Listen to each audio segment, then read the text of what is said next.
Kakagising ko lang nga pala. Maaga-aga ako nagising ngayon dahil may tour kami ngayon dito sa Korea.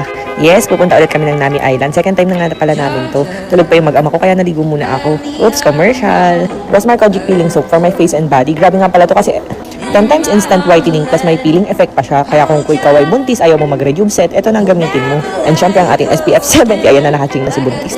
Take 2, ang ating SPF 70 PA++++, na tinted sunscreen na mala foundation ng effect. Kaya ayan, din na natin kailangan ng foundation kapag kagamit natin to.